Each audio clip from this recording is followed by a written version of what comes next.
So mga bagay na kapag ginawa mo sa isang lalaki, ewan ko na lang kung hindi ka pa niya habulin pa. Yes mga kamamay, sa video po nating ito, yan po ang ating pag-uusapan, yan po ang aking isi-share sa inyo. At sa ganyang paraan mga kamamay, sigurado po ako na talagang ang isang lalaki ay talagang hahabulin ka niya. Alright? Ito na yung hinihiling nyo mga kamamay, yung inyong mga pangarap. Kung palagi, lagi nyo sinasabi sa akin, kamamay ako na lagi ang habol ng habol eh. Kamamay, ako na lang palagi ang lumuluhod sa kanya para makiusap sa kanya palagi. So ngayon nga sa video na to mga kamamay, ito na nga po yung pagkakataon ninyo upang lalaki naman ang maghabol sa inyo. So mga kamamay, bago po natin to simulan, huwag po sana ninyong kalilimutan na mag-subscribe, mag-like at mag-comment na rin sa ibaba if ever nakaka-relate po kayo, yung ating mga OFW dyan. Alam ko po yung hirap, yung pagod, yung malayo sa pamilya, tapos kumakaharap pa kayo ngayon sa problema na tipong parang hindi nyo na maramdaman yung pagmamahal. Well, gawin nyo po mga kamamay, yung mga bagay na sasabihin ko po sa inyo upang sa ganon, lalaki naman ang totoong maghabol sa inyo. If ever mga kamamay na nakapag-subscribe na kayo, nakapag-like at nakapag-comment, simulan na po natin kaagad ang ating topic ngayong umaga na ito. So ano nga ba yung mga bagay na kapag ginawa mo sa kanya, ewan ko na lang kung hindi ka pa niya habulin pa. So number 1, kapag ginawa mo na kapag lumayo ka ng bigla o nakipaghiwalay ka, tapos bigla kang nag-no contact sa kanya. Yes mga kamamay, ito naman po ay gagawin nyo kapag alam yung toxic na sa inyo yung isang lalaki. Yung tipong kahit pagsabihan nyo siya, kahit sabihin mo sa kanya yung problema, o kahit i-address mo sa kanya yung palagi yung pinagtatalunan, pinag-aawayan, hindi pa rin siya nakikinig.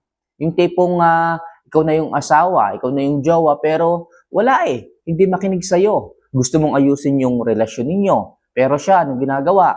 Pagluloko, pambababae, parang tipong hindi pa siya seryoso sa inyong relasyon. So anong dapat gawin para habulin ka niya? Subukan mo kamamay na bigla kang lumayo o bigla kang makipaghiwalay tapos bigla kang lumayo at hindi magparamdam. Ewan ko na lang kung hindi yan mag-isip. Ewan ko na lang kung hindi yan mag-aligaga na hanapin ka at habulin kapag nagtaka siya kung bakit bigla ka na lang nawala, bigla ka na lang hindi nagparamdam, bigla na lang nawala yung pagmamahal mo sa kanya, bigla ka na lang hindi nag-chat at nag-updates. Ewan ko na lang kung hindi kanya habulin pa. Okay? So maliwanag tayo dyan mga kamamay ha? So next, sa mga panahon na niloloko at sinasaktan ka niya, bakit hindi ka mas magpakita ng self-improvement sa sarili mo? Mga kamamay, ito yung bagay na nakakaligtaan ng napakaraming kababaihan. Mga kamamay, sasabihin ko na po ito sa inyo. Para sa ganon, mapagtanto nyo, maisip nyo na dapat pala ito yung ginagawa ninyo. Okay? Sa mga panahon na medyo magulo, o sabihin na natin hindi lang medyo, talagang magulo. Sa mga panahong stress ka na, hindi mo na halos alam ang gagawin mo sa araw-araw.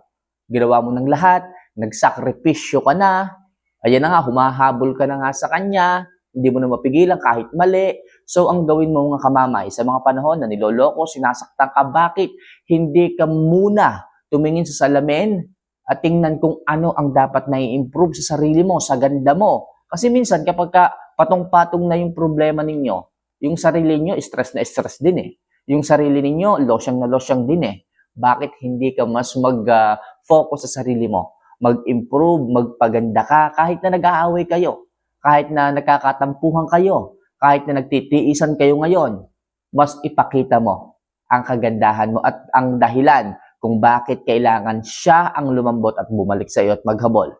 Kailangan magpaganda ka. Kailangan ipakita mo na tipong kahit nag-aaway nga kayo, hindi mo masyado siyang iniisip at mas nag-iisip ka pa rin kung paano i-improve ang sarili mo. Pwede kang mag-post. Pwede kang mag-story.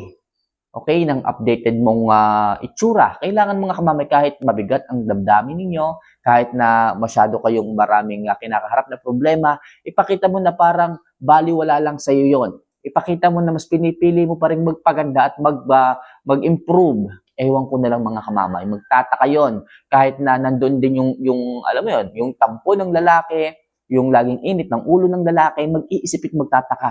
Bakit ang babae na to?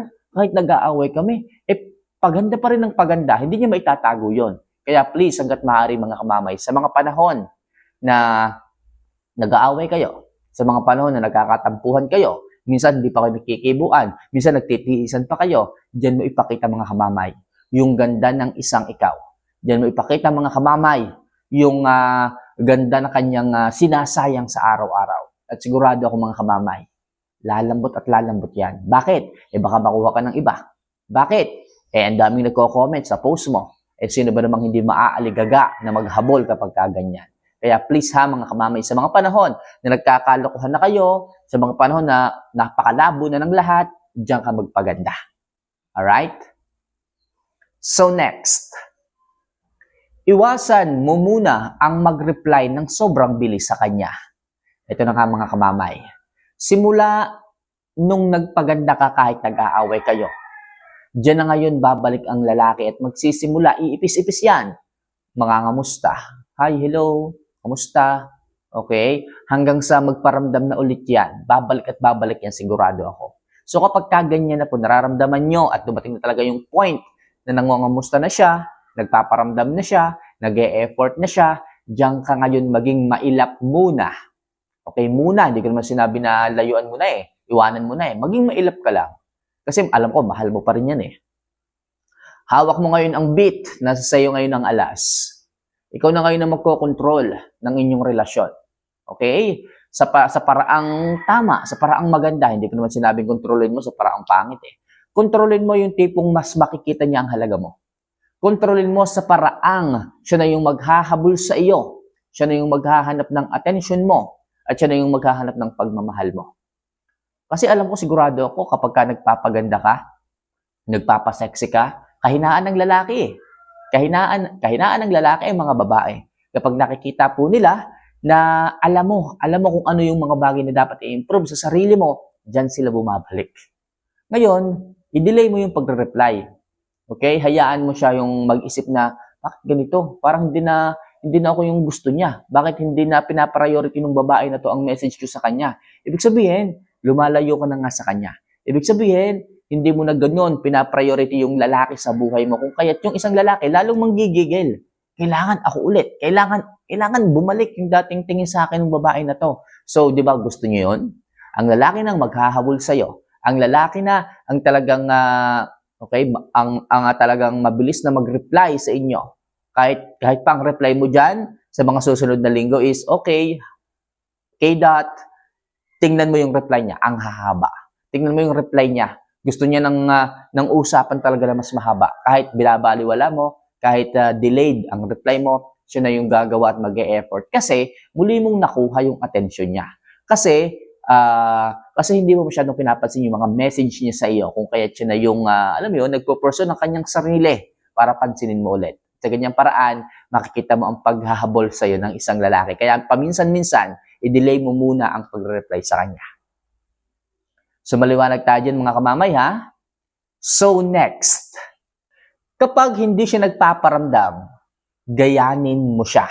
Ito yung tinatawag nating mirroring mga kamamay o reverse psychology. Sa mga panahon na hindi nga siya nagpaparamdam, akala niya hahabulin mo siya.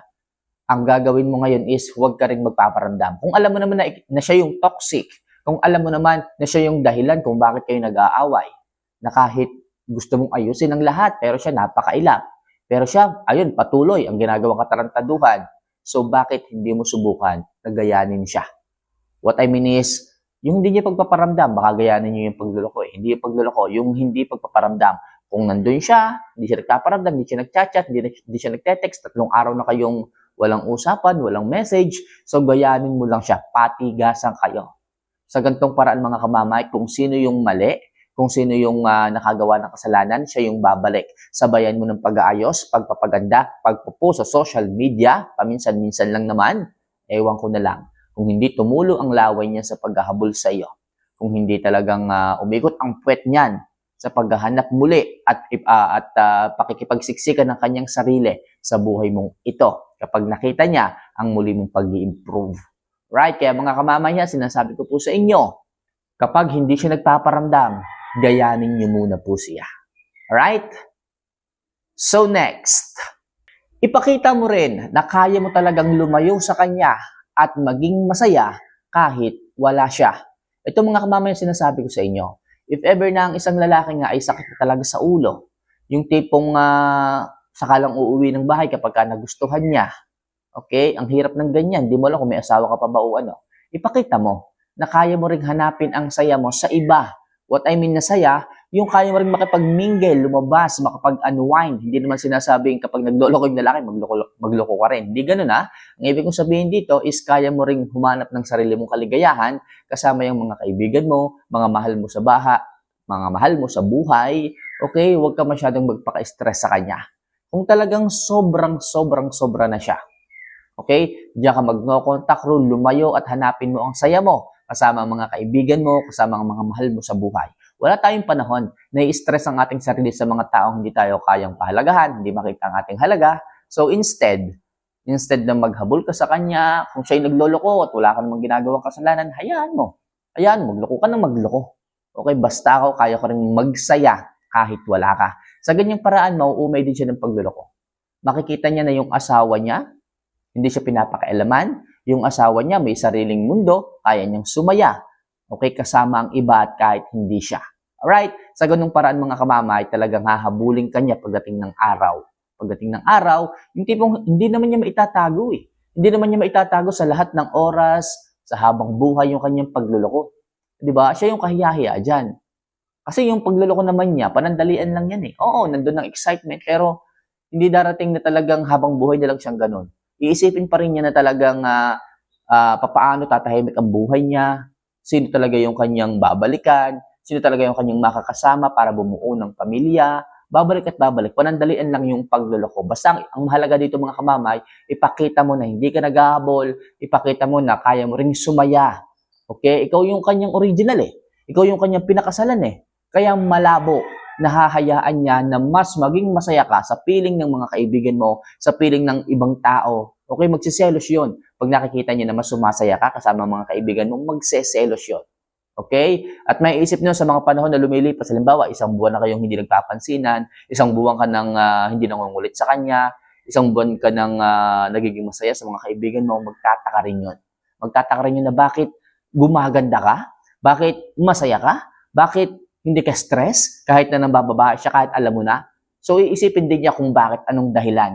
Hanggang sa manawa na lang siya doon sa kanyang kabit o sa kung sino mang babaeng pinopormahan niya at mag-focus sa'yo sa pag-iisip kung sino ang dahilan kung bakit niya nagiging masaya. So, tandaan niyo mga kamamay, huwag kayong magpaka-stress kung alam niyo naman na maayos kayo, wala kayong inaapakang tao. Okay? Iniisip nyo lang yung inyong sarili na kung paano magiging masaya, nirerespeto nyo yung sarili nyo, walang masama doon. Kaya hanggat maaga mga kamamay, ipakita mo na kaya mo ring lumayo at kaya mong maging masaya kasama ang iba. Alright? So, yun lang muna sa ngayon mga kamamay, ang ilang mga bagay na po pwede nyo pong gawin, i-apply sa isang lalaki upang sa ganon, maghabol siya sa inyo. So, mga kamamay, if ever na nagustuhan nyo po yung love advice na ito, huwag nyo naman po sana kalimutan na mag-subscribe, mag-like, at mag-comment na rin sa ibaba. So, i-comment nyo na lang sa baba, #mahal ko ang sarili ko. So, yun lang muna sa ngayon mga kamamay. Mahal ko po kayo. See you for our next vlog. Paalam.